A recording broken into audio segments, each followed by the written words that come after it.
Hey, everybody, welcome to another beautiful day and a beautiful conversation. Today, we are back at the Mosaic podcast, which is something that I've almost sort of forgotten about because I've been so enamored with this work that I'm doing through 50 conversations with 50 strangers, and it's blowing up so much out of the water. But partly 50 conversations with 50 strangers, and Brialle doesn't know this. But partly the work that she's involved in has inspired my 50 conversations with 50 strangers because she works with an organization called Living Room Conversations, which I'll tell you about in a little bit. But I'm starting to feel more and more like there are more and more groups operating on their own independently that are trying to have conversations around some touchy subjects, around things that people don't want to talk about. I'm seeing it happen in women's groups. I'm seeing it happen in men's groups. I'm seeing it happen now racially. I'm seeing it happen now in a lot of different dimensions. And the amazing thing that happens for me when I realize what is happens through and mainly it's come to me through 50 conversations with 50 strangers where two strangers come into a room and don't know anything about each other and just are okay with the idea of sitting and being with each other, is that even though we look different, even though we're thousands of miles away, even though we have different religions and practices and financial backgrounds, we are so similar in the way we actually are once we get underneath all the surface. What this podcast is about those transition moments. You know, we get stuck in living our life the way we live our life, and we think we'll never ever live our life differently. But then suddenly something happens, sometimes out of the blue, sometimes it's a gift to us, sometimes it's been something we've been working for, where we look at the same thing we've always looked at and we see it entirely different. That's a brilliant moment. It's a magical moment. And so it's my honor and privilege, and I'm going to try and say her name right, Brialle. Yes, you got it. Brialle Ringer is my guest today.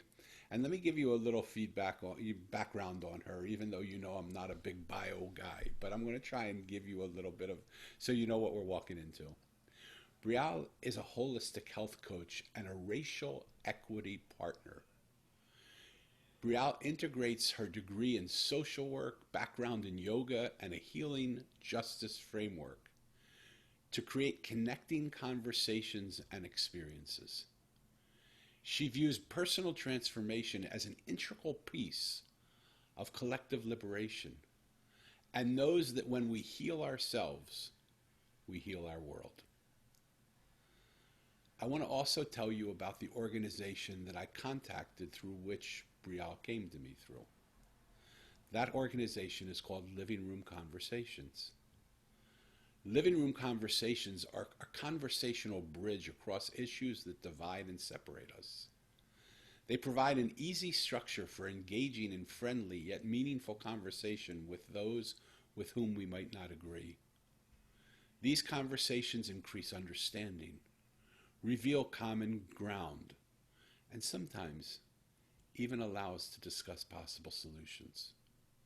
Does all that sound familiar for anybody who has listened to me and what I'm doing? Does it sound wonderful? I'm so looking forward to having this conversation with Brialle Ringer.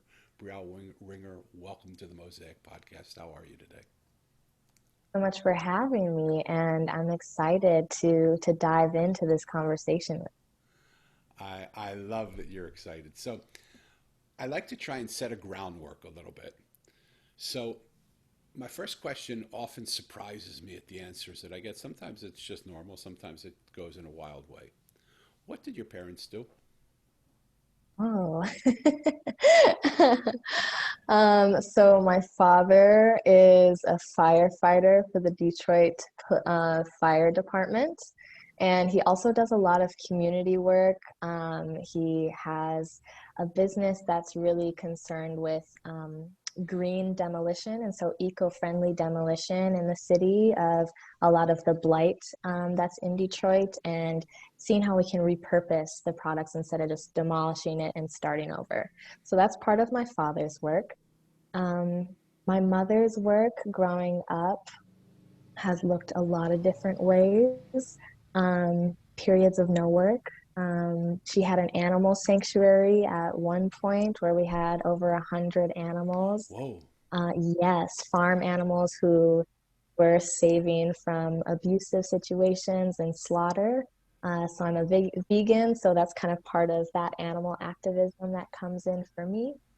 So those are a little bit about the background there. Wow.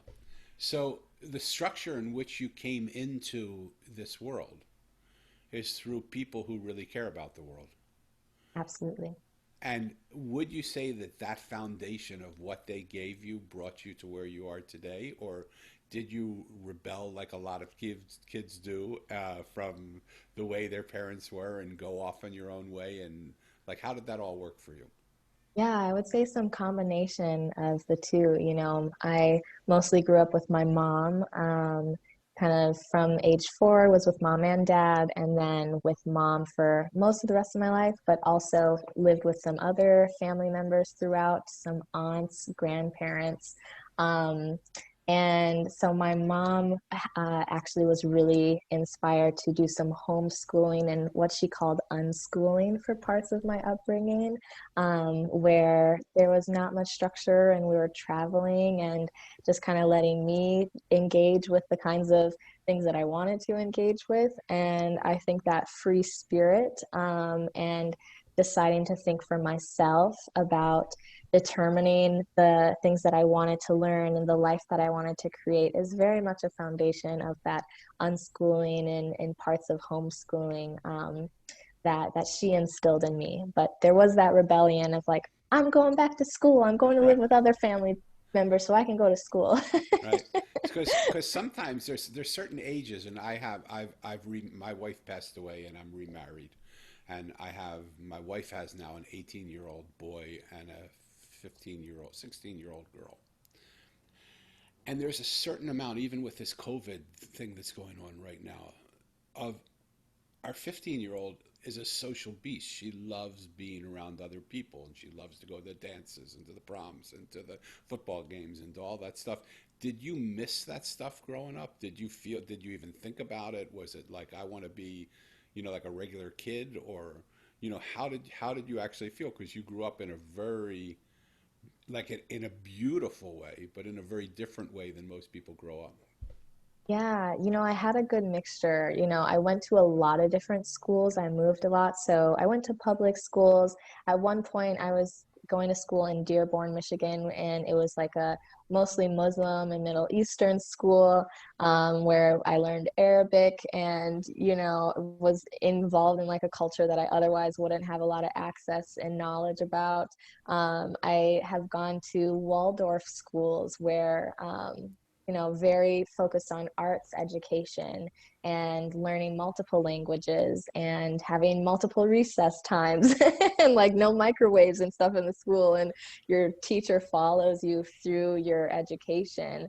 And I've done homeschooling, and so I've kind of had a mix of different experiences with education. But yeah, I eventually did want to go back to have some of the like going to school with friends and like having community with people my age, and wanting to go to college, and I did go to college, and so I had a good mix. I still went to some of the games and Yeah. was a cheerleader at some portion Oh, in wow. my Look at high you. school upbringing. So I had a very varied and rich experience.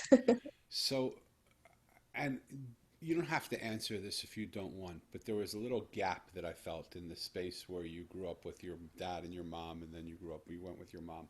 Were your dad and your mom not together in your life? Did they decide to separate or leave each other, or did just life were they together or just living different lives? How was that for you?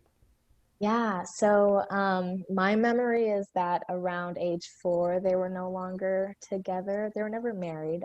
They had me very young at like 17 and 18 years Wow.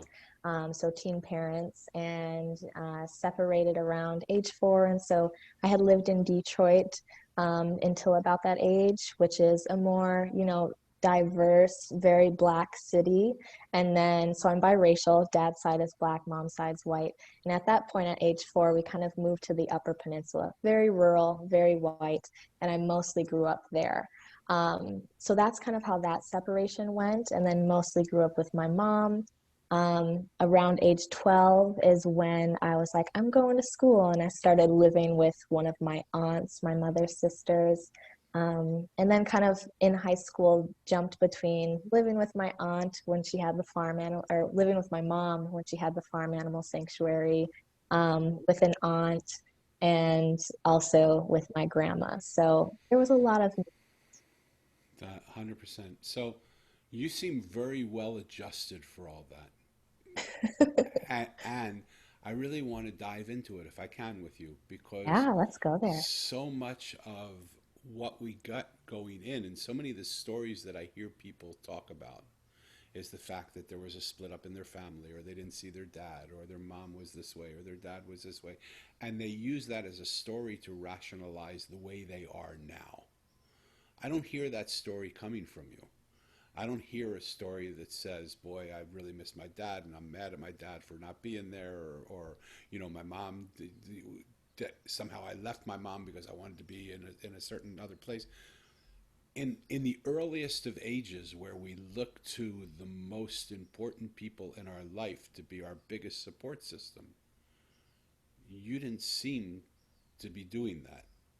Were you looking for it? You couldn't find it. Were you looking for it, and you did find it, and you just felt free enough to go where you needed to go because you had that support?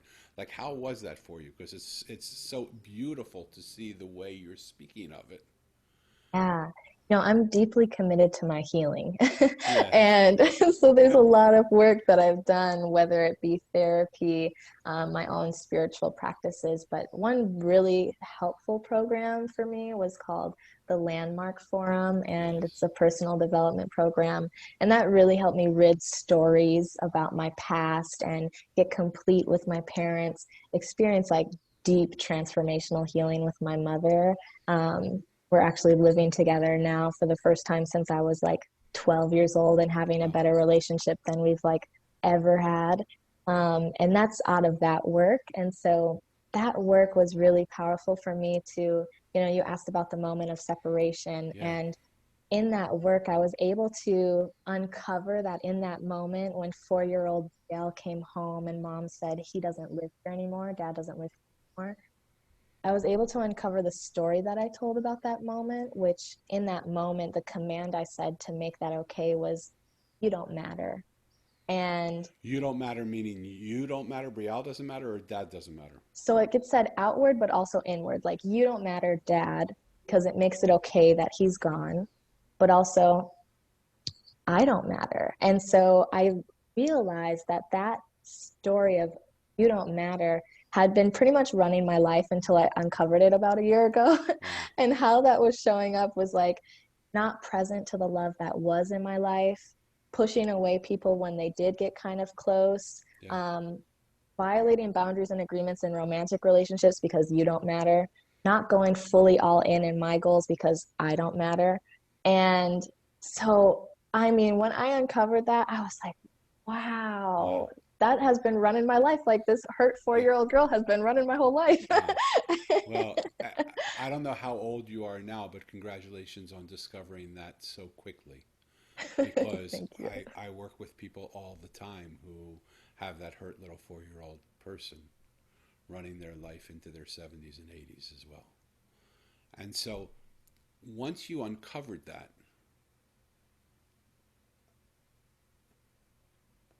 I want to I want to say was it gone, but I want to also like realistically say it probably can't be gone that much, but you just become aware of it, right?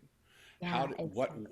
so in other words, what did uncovering it mean for you? How did you then deal with your life once you knew you had this mantra walking through you that said, I don't matter, you don't matter, nothing matters. I'm just going to live life the way I live life, or whatever that was. What was that mantra? Yeah, so for me in that moment, one, I declared a new possibility. And so the new possibility I created for myself in my life was the possibility of connection, authenticity, fully expressing my love. And so to step into that possibility, I then called like all of my family and like past relationships and was like, I wasn't present to your love and like I love you. And I'm so grateful for the role that you played in my life. And I see how this, you don't matter was not allowing me to be present to your love. And I'm sorry for that. But I'm stepping into the possibility of love, connection, and authenticity. And so yeah, discovering it allowed me to create a new possibility and way of being to stand in, and for me to be aware of how it shows up. So knowing that if I'm like pushing something away, to like pause and say, it's like hurt 4-year old girl like running the show right now, or Yeah. am I in the possibility of love, connection, and authenticity? So that gives S- me something to stand in when I notice s- it coming up. Beautiful. So if you were to take a moment right now and close your eyes and get in touch with that 4-year-old girl, what is she saying to you right now? You matter.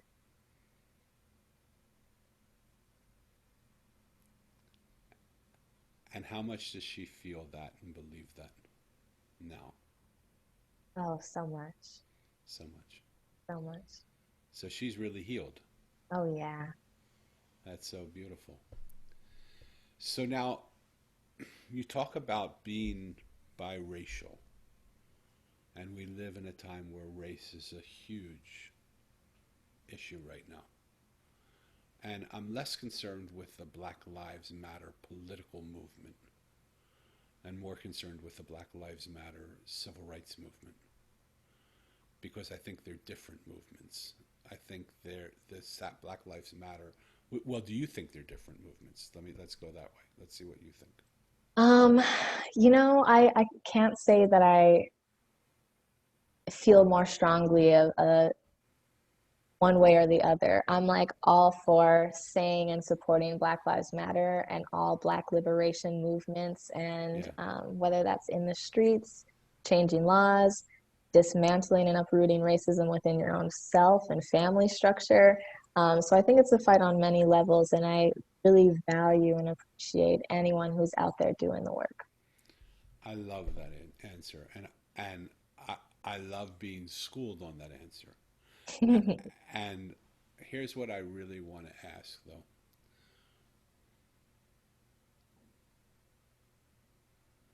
When I was born, I have a visual memory of looking at my skin and saying, "God, you messed up. I was supposed to be black." I made a pact that I was going to come in as a black man because I just love the black culture. And when I looked at my skin, I said, "Like, what's this? Why do you make me white?" Probably the only person in the world that may think that way, but right. But I remember it, and yet I took just recently a Harvard study where they ask about color and your beliefs around color. They have it also around finances, around all sorts of things. I just did the one on color, and I was shocked to find that I had a high preference to being with people of lighter color than people of darker color. And it's just inherent in the way I grew up. The good guys wore white hats, the bad guys wore black hats. The darkness was a bad thing, the light was where we were going to.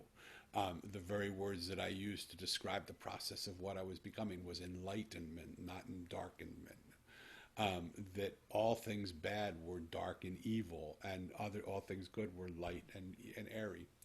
And built into the very fabric of who I was as a human being was all these preconceived, systematic, racist beliefs, really, when you come down to it and call it what it is, of white is better than black.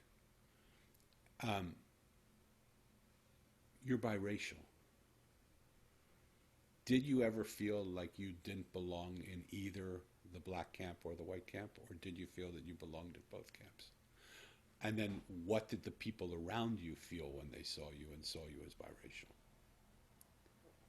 Yeah, so hmm, I think that I have done kind of a dance. I'm currently doing a dance between the two of like feeling loved and supported in multiple racial communities and like building beloved community based on anti-racism, and any race can be involved in that and create that kind of community and camaraderie.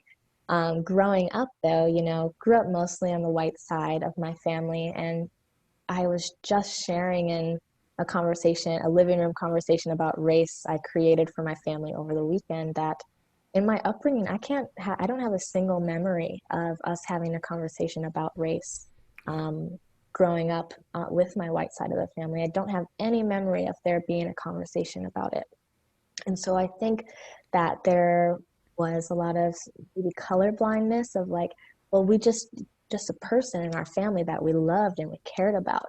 And you still are just a person that we love and care about. And so I get the sentiment because it's like we want everyone to be treated equally regardless of the color of their skin. However, when we just disregard color and refuse to see it, not fully seeing, Right. and not only the challenges that come along with my blackness, but also the culture that I'm also a part of. Yeah. And so I think that is kind of the experience of growing up in the Upper Peninsula with my white side of the family, and very much experiencing individual and systemic racism in that upbringing and that environment as well. Um, and then, Hold it. at, Pause for a minute. yeah, When you said let's, you experienced that, did you experience that towards yourself, or did you yes. experience it in the culture that you were being brought up with, including yourself? Did you partake in that systematic racism? So I'll say I've experienced it myself. So at 12 years old, being with a group of friends and a white boy saying we're going to hang the N word from the flagpole, Wow. referring to myself.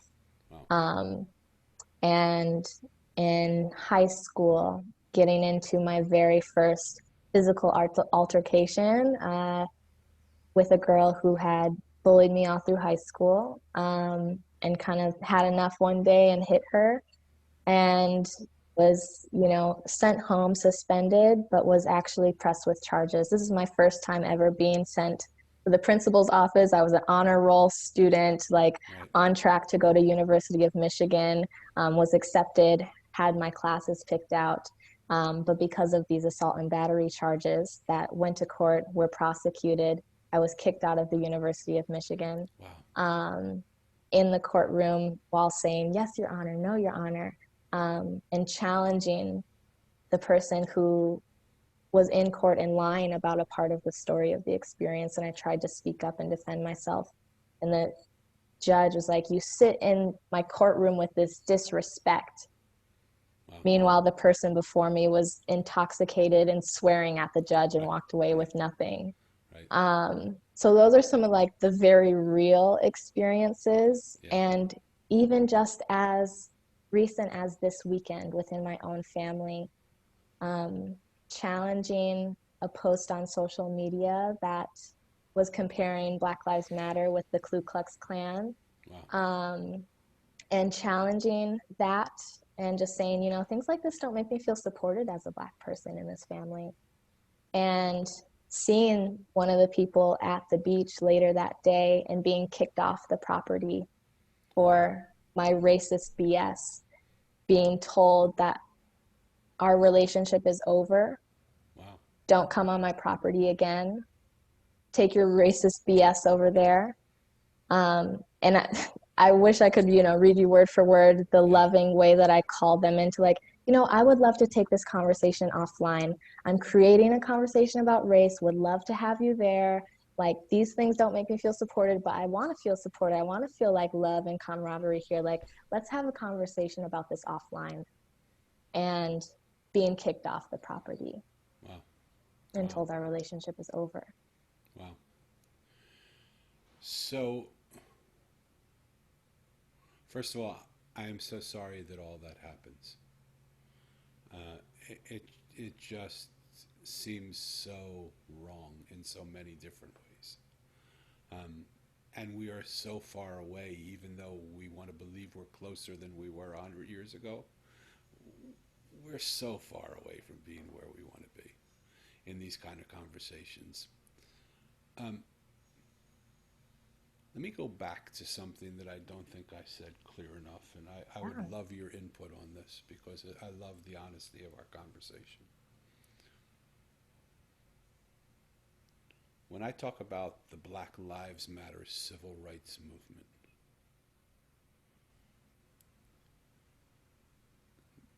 the agenda in my mind of that movement is that we're all equal, that we have, that no matter what our color is, but definitely, I don't want to become sort of a. It isn't that everybody matters. It's that Black lives matter because black people have not mattered. They've been treated as things or as less than human. And it's important for people to realize that whatever the color of your skin is, a black person's life does matter. I mean, just a couple days ago, we had police shoot another person 7 times in front of his children in the car, getting into the car. I mean, like, when will this stuff stop? It just is not okay. When will you not be thrown off the property because you have a belief system that's different from somebody else's belief system? One of the things that I think keeps that from happening, and it's hard for me to say because I certainly understand the anger. Like, I watched the press conference of Jacob Blake, I think is his name, who was shot, and his mom just appealing to everybody, saying, "This is not in Jacob's. The violence that you're doing is not in Jacob's name. Please stop. This is not what he would want under any stretch of the way."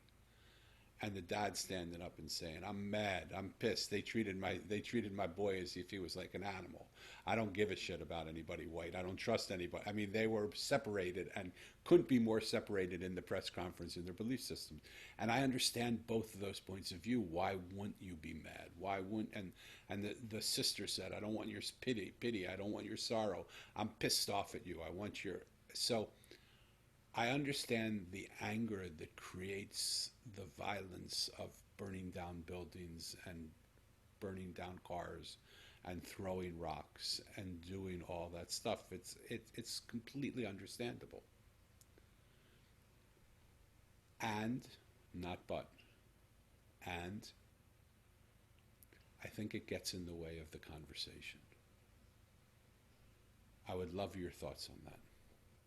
Yeah. So I want to be clear that one, I'm not speaking as a representative. I mean, I do represent living room conversations, but these are my individual perspectives. Right, right. And I also am not a representative of Black Lives Matter or all I Black understand. people.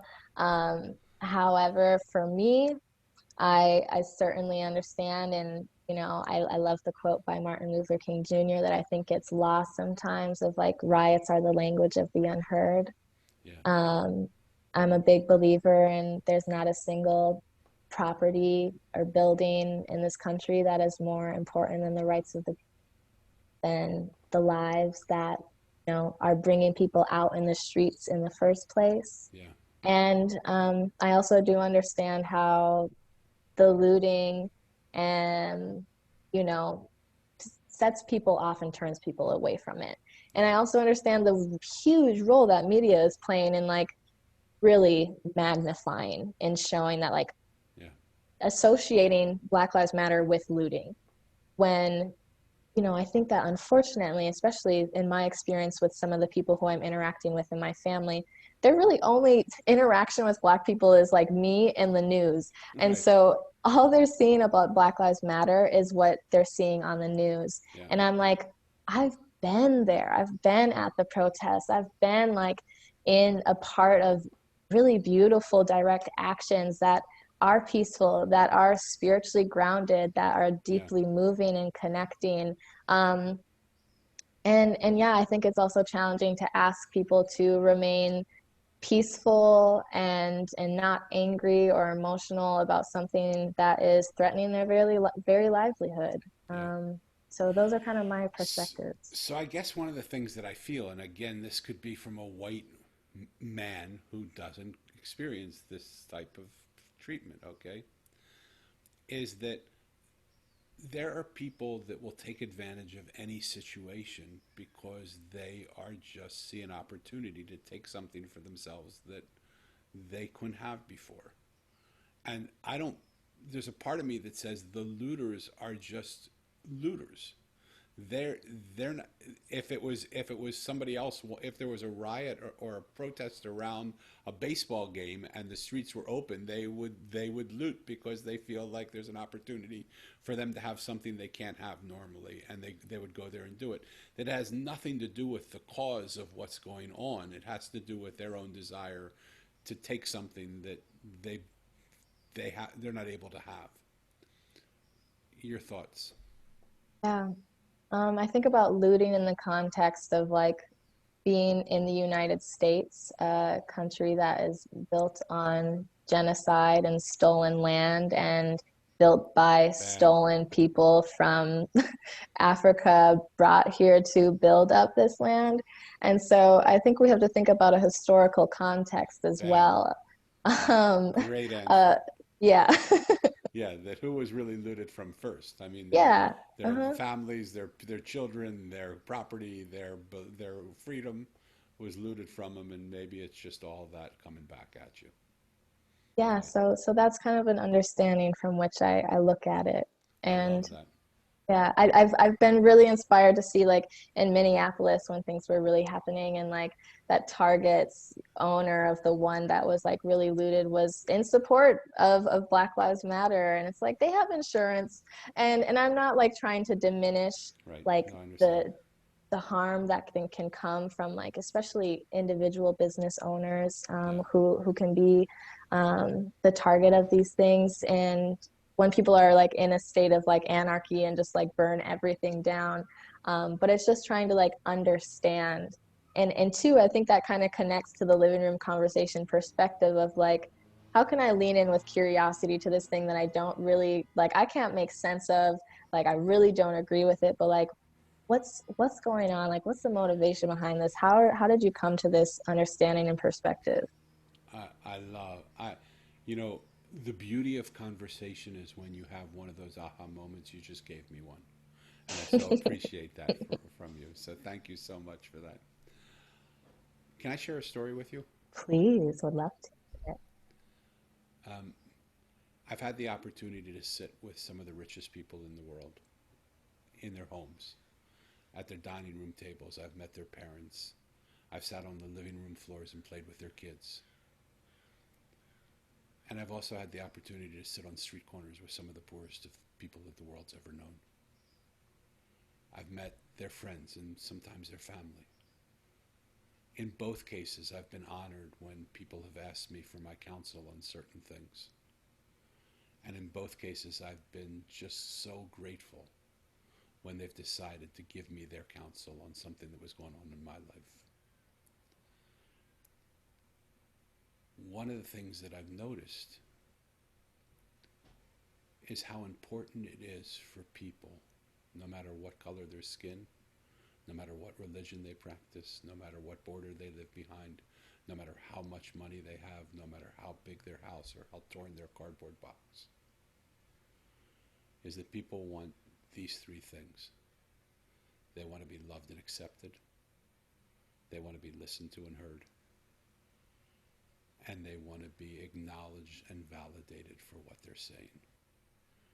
In my 65 years, nobody's ever said to me, Danny, I want you to agree with me. Because when they felt loved and accepted, listened to and heard, acknowledged and validated, they knew I was okay for me to have my own belief systems. Amongst the people that I've met, the person that has taught me probably more than anybody else in my life has been my daughter.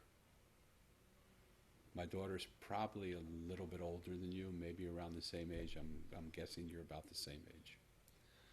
Um, but she can't have conversations like this because she's developmentally delayed. And so when she speaks, most people don't understand her. Because I've been with her most of my life, I somehow get more than most people do.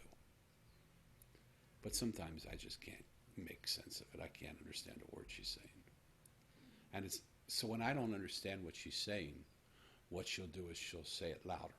And she's smart because I'm getting older, maybe my hearing's going.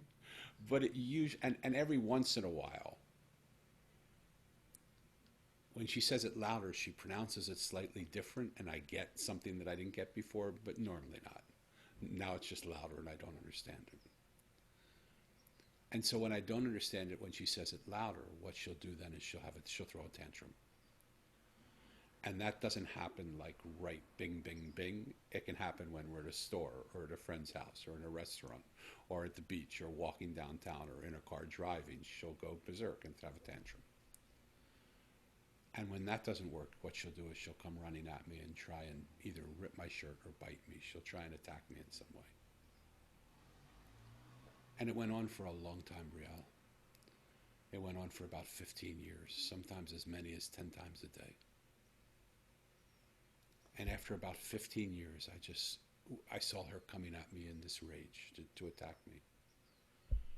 And I just looked at her and I said, Elisa, I'm so sorry. I can't do this anymore. You know how much I love you. I adore you. I'll do anything in the world for you. I would take a bullet for you if I had to. I mean, I'd do anything. You know how much I want to understand you, but I just can't understand your language, and that hurts me so much. Can you talk to me without using words? Can you try that? And from the midst of her rage, she just had this huge smile that came onto her face. And in perfect English, she said, I am Daddy. And I looked at her and I said, what the hell are you talking about? You are Daddy. This has been going on for 15 years. How in the world don't I know you're doing that? How are you doing that? And I said, can you show me how you're doing that? And she went like this.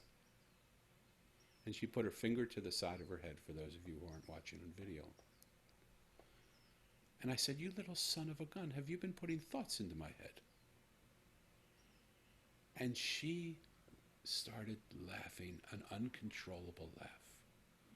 Finally, I had gotten what she had been trying to say to me the whole time. Finally, I had heard her. Finally, I knew. And I had felt that she was doing that, but I didn't even know that she was capable of thinking some of the thoughts, because when you can't speak, there's a question of can you think? But she could think fine, but she just wasn't able to pronounce the words. If that would have been the end of the story, I would have been so happy, because all my life I just wanted to be able to understand what she wanted. And now I have a better idea of what she wants.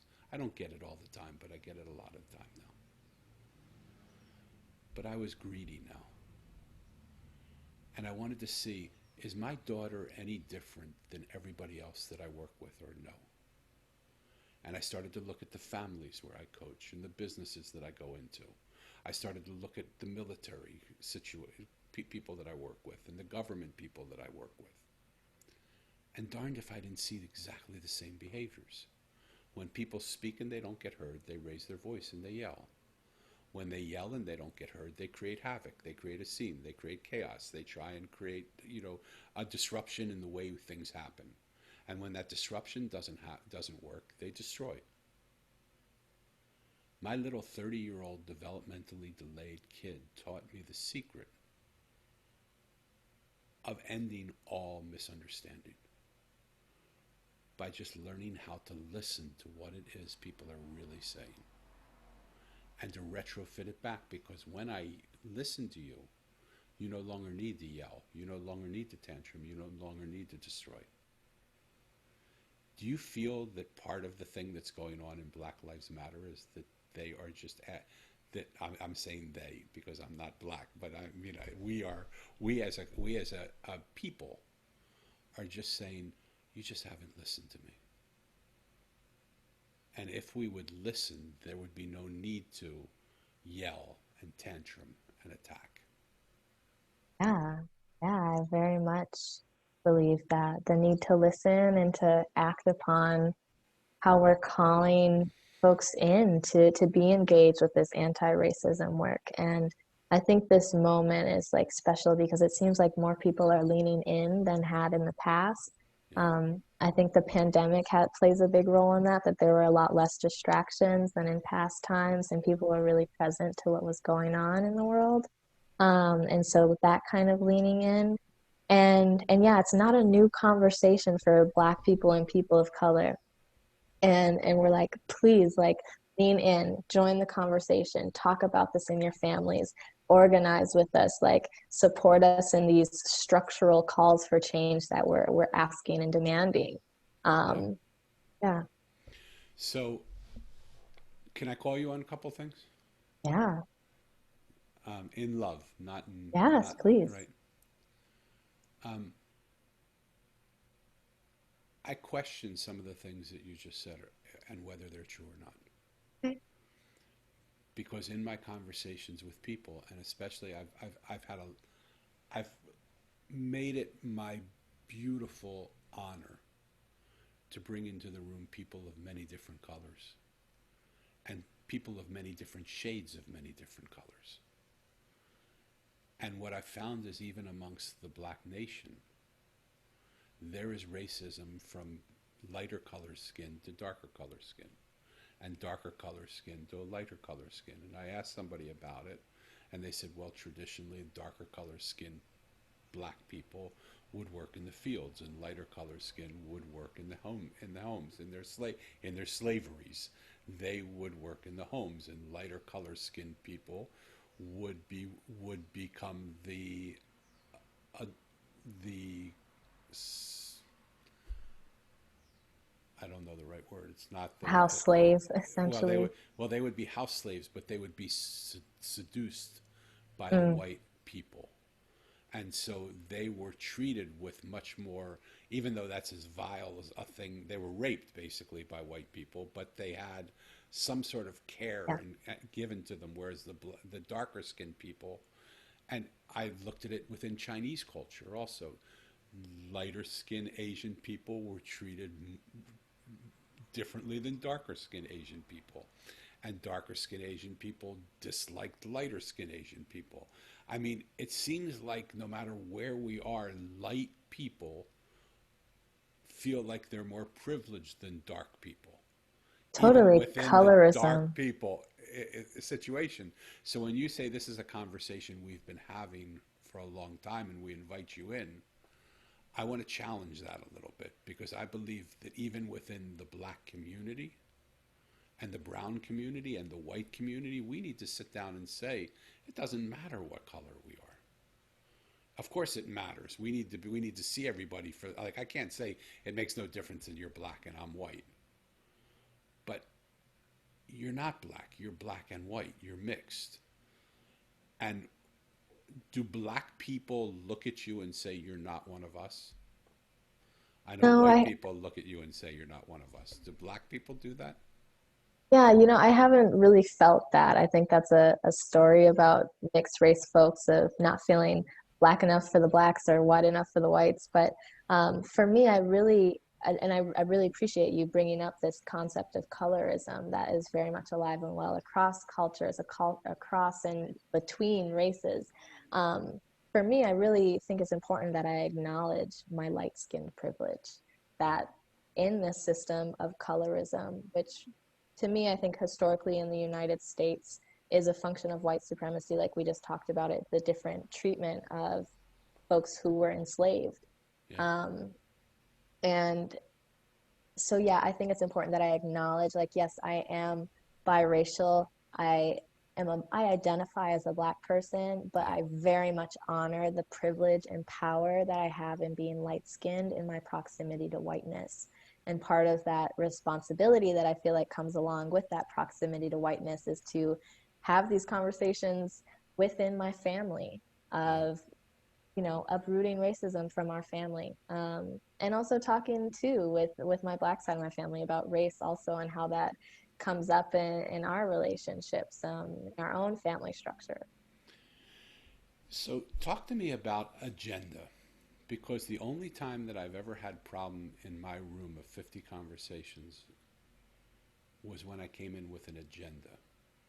And the agenda was for you to understand something that I wanted to share with you.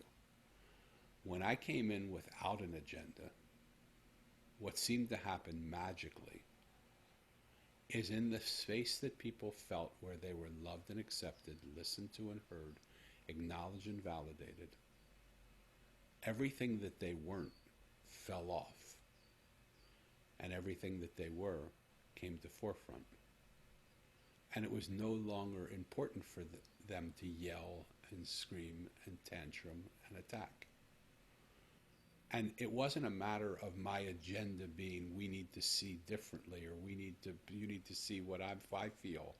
It was literally a place of saying, when I gave them permission to feel what they felt, sometimes they realized what they were feeling wasn't really what they felt.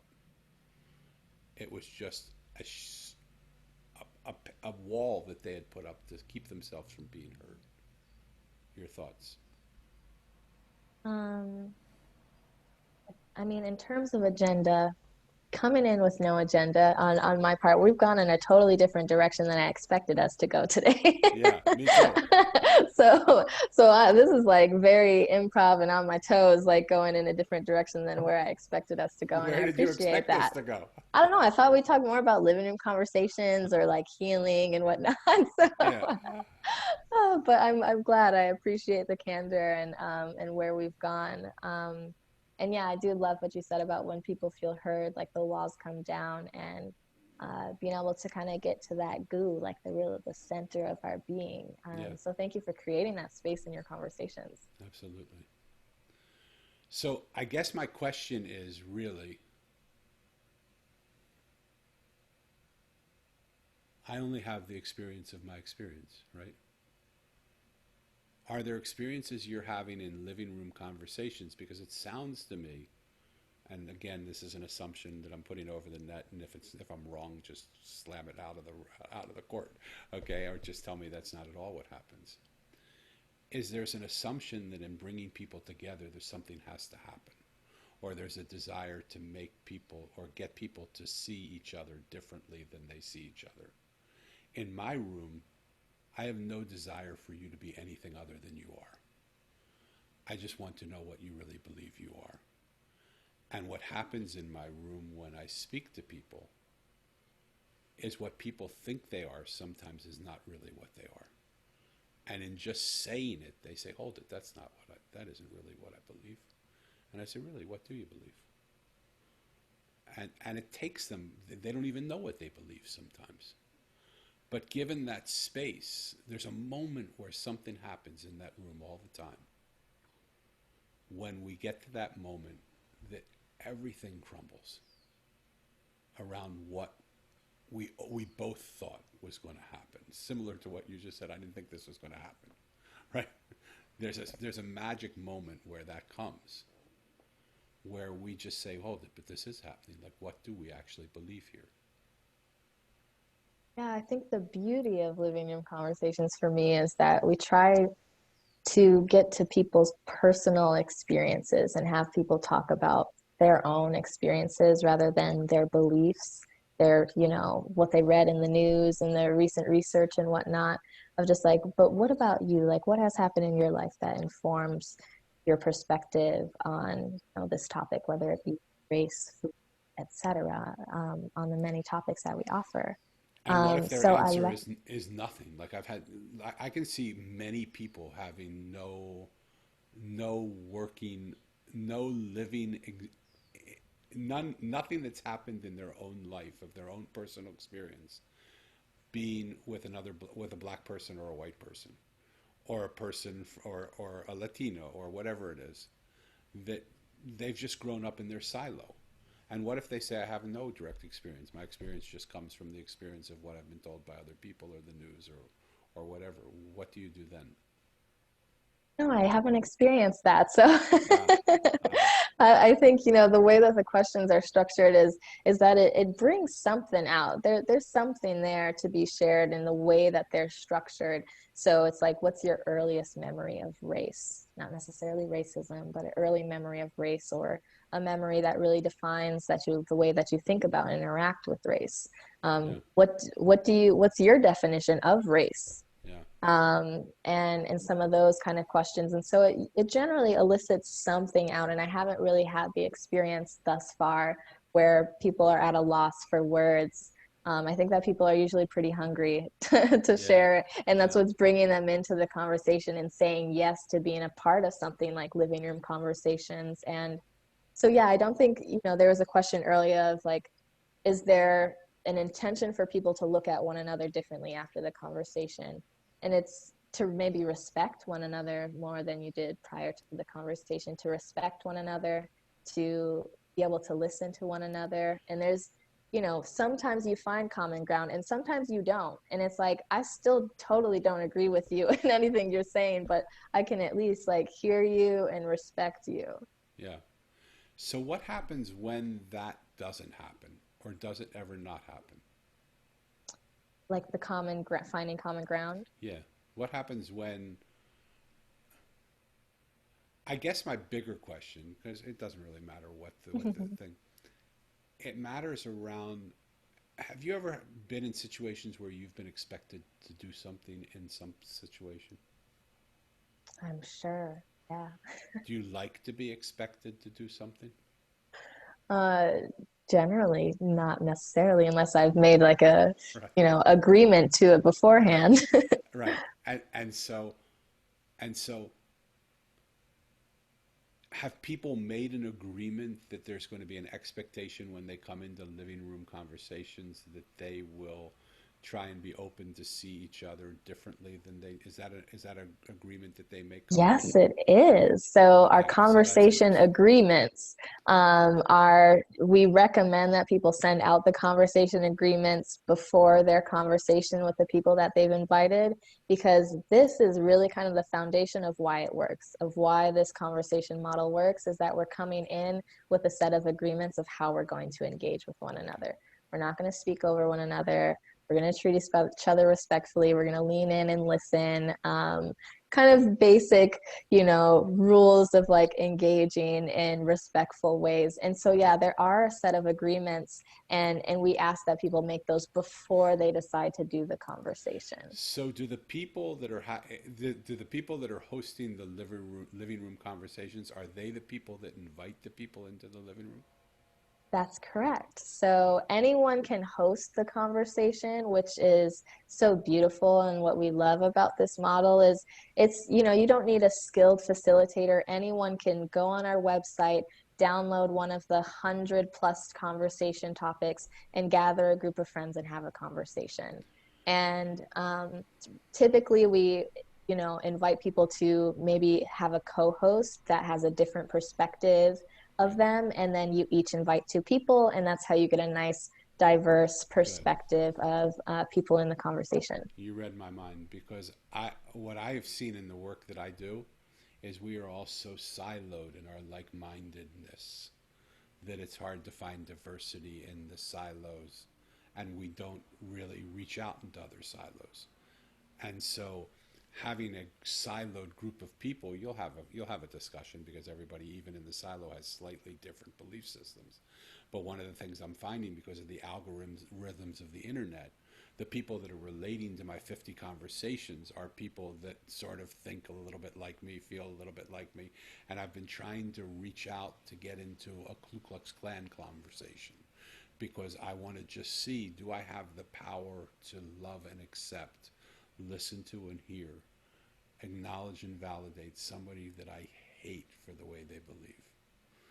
Do I still have the ability to do that in that conversation? And the one place that I saw that I did not was, I had a born again Christian come in to the room, and she was, spouting what's going to happen and what I have to believe like this, and I just put my heels in the ground, and I just did what I normally would have done. We had a great conversation around religion. It just was not what belonged in 50 conversations with 50 strangers. It was a a debate, and I didn't want to go into a debate. Um, what's the thing that's most surprised you in your living room conversation experience? I I love the way that living room conversations kind of carries over after the conversation and how I continue to engage with people after the conversation. And I think that, it's not that we always found common ground, but I am surprised by the ways that I can find common ground. And so if I'm in a conversation like, I really love our food conversation is one that I've had as a vegan and bringing together hunters and farmers and vegan activists and us all being able to find some like pretty like shared understanding of like, yeah, don't support factory farming, want to see a more local sustainable food system. Yeah. Or now like not even in a structured living room conversation about police community relations, but because that's a big topic that's going on in the world Huge. right now around, defund the police, abolish the police, back the blue. And I have police officers in my family, a lot of conservative folks. And so I've been having conversations, and when I get past kind of like the big headline of like defund, abolish, back the blue, and I just talk about some of like the issues of like police officers are not necessarily trained to address mental health, substance abuse, and domestic violence. Like there are, maybe social workers who may be better trained to Totally. address those things, and we should give them some more funding to be able to do that. Generally, we can all get behind that. Right. Right. And so like I love that the structure and experience that I get from living room conversations allows me to engage in conversations in a different way and to find and draw out where can we agree? Where can we support like the good of all beings? Where can we all support like the community that we want to live in? How many living room conversation groups are there currently, roughly? That's a hard question to answer, and that's something that we're trying to answer now by getting people to, tell us about their conversations. So We know that they're I'm sorry, is it 10? Is it 100? Is it 1,000? Is it 10,000? Is it a million? Like what are the range of where it is? So you don't have to give me a 243.5 totally. number, right? Right. So what I can tell you, like number specific, is that we've had about 10,000 people visit our website around our COVID specific resources, and that's just our COVID resources. We also, and that was about 10 different conversation guides. We also have, hundreds of other topics that we have. We have communities that are having conversations in libraries, universities, faith communities. So I would say more in the thousands than the hundreds. Gotcha. Yeah, And is it you guys that has teamed up with Make America Dinner Again? that is, yes. Okay. I was shocked to see you guys and Make America Dinner Again on Glenn Beck. Yeah. People say I look like Glenn Beck before I grew my beard, and I said it can't be. I couldn't be further in belief systems, but I was shocked to watch what happened on that show because Mm. he was actually supporting someone who he hated because it was the Peace Now, or what was the group that was Like the, Moms Rising or yeah, yeah. MoveOn.org. Yeah, Yeah. Move On. Uh-huh. He hated Move Yeah. On, Yeah. and yet when he was with Living Room Conversations, he said this makes a lot of sense, and he caught himself. He said, "I can't believe I'm literally talking to a Move On, person that I hate," but it was absolutely beautiful to watch. Um,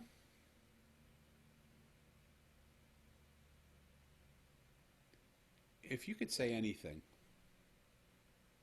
to a world that was listening right now, what would you say? Heal yourself. Back to what you shared in my bio of our personal transformation is integral to our collective liberation. And when we heal ourselves, we heal the world. So these different systems that we're up against, these different things that we want to change on kind of the global level, and even just in the United States, it's like our individual lives are a microcosm of the rest of the world. And so if Yeah. we can this beautiful quote that I love by Led to Life, an organization. They say, "May we decompose violence within ourselves before we ask it of the world." Beautiful. So it's like, how can we show up in the world and in our relationships of like addressing conflict and addressing harm and like minimizing the harm that we cause before we ask that of the world? Yeah. So, does living room conversations have vehicles to help people do that? Do you have in the work that you do independently? Is that something that you do independently of living room conversations if they don't have it? Yeah, so I would say one way that living room conversation does that is through having people come together and have conversations. That's kind of like the community healing the piece of that, and connecting with those people that really matter in our lives and having important conversations with them. Kind of the personal healing is my more of my forte, and so I do that through my business, Be Well with Brielle, and specifically my 7-week chakra yoga course. And so, in that, we really kind of delve into this journey of self discovery and self care to deepen your understanding of yourself, know how to care for yourself, and then love yourself more and heal yourself so that you can show up in the world doing your best work. So, I use mindfulness, meditation, yoga, plant based nutrition, energy healing as kind of the modalities within that course and within that framework. I love that. And so, if those of you who are listening feel drawn, please contact that. All of these resources are right in the show notes. Get involved with living room conversations. Start a conversation amongst your family, your friends, your workplace. Um, More and more and more and more what needs to happen, and this is so true to the work that I'm doing as well, is we need to stop talking so much and start listening more. Like, it's okay for us to say what we believe, but we're talking so much that we're not listening to each other. And as long as we stay in the silo of what we always believe and always say and always talk and only talk to the people who think like us, we'll never be able to innovate our lives or change things that are important to us, because it's when we mix with people unlike mind and we're open to those conversations and we allow those conversations to happen and we listen. We listen not thinking of what we're going to say next or how we're going to defend what we believe, but we listen with the thought of allowing what someone else believes into our heart.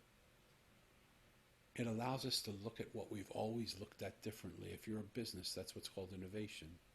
If you're a family, that's what's called growth. It's if you're in relationship with other people, that's what's called, the beauty of of rediscovering how you look at the world anew. And so, if you want to have a conversation, look up the website of Living Room Conversations. It's right there in the show notes.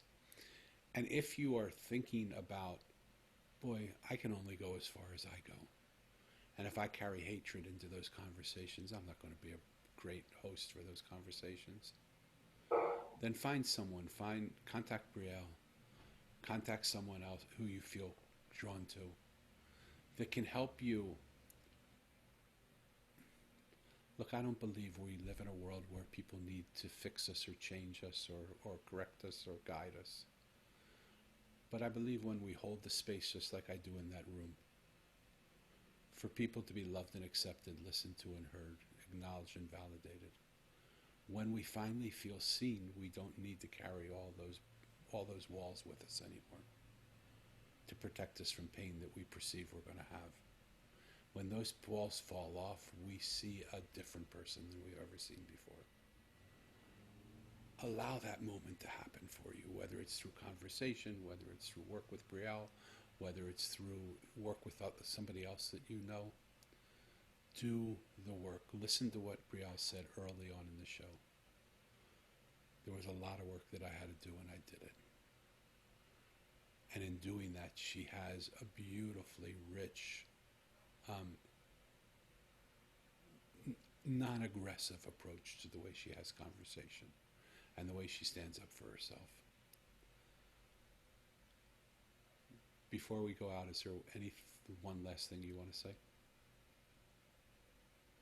No, I think you said it all so beautifully. I guess I would just add that, and then, further affirm what you said, that you hold the keys to your healing. But sometimes you need someone to like remind you of where those keys are within you.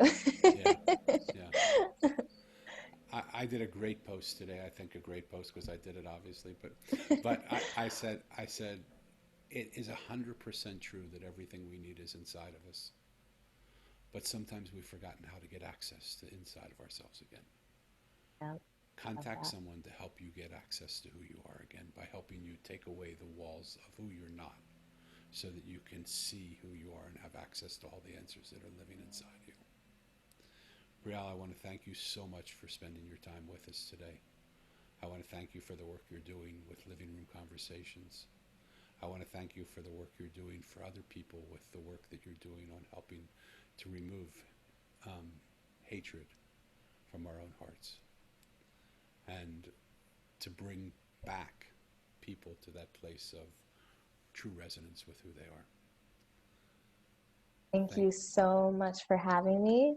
And just real quickly, I forgot to add, if you're really inspired, we talked a lot about race. We have a Talking About Race resource page on Living Room Conversations that has racial specific conversation guides, recommended readings, educational tools, and all sorts of other really good resources there if you're ready to lean into this conversation.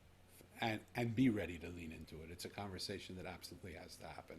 So is that in the links that you've sent me already? If not, will So you if send you it to go me? to our homepage, livingroomconversations.org, it's right on a banner at the top of our home. Okay, perfect, Yep. perfect. And so I will have that in the show notes. And thank you all for coming. Thank you all for listening. If you like this podcast, um, look, the way things move and spread in the world is when people like something, they tell people they like about what they like.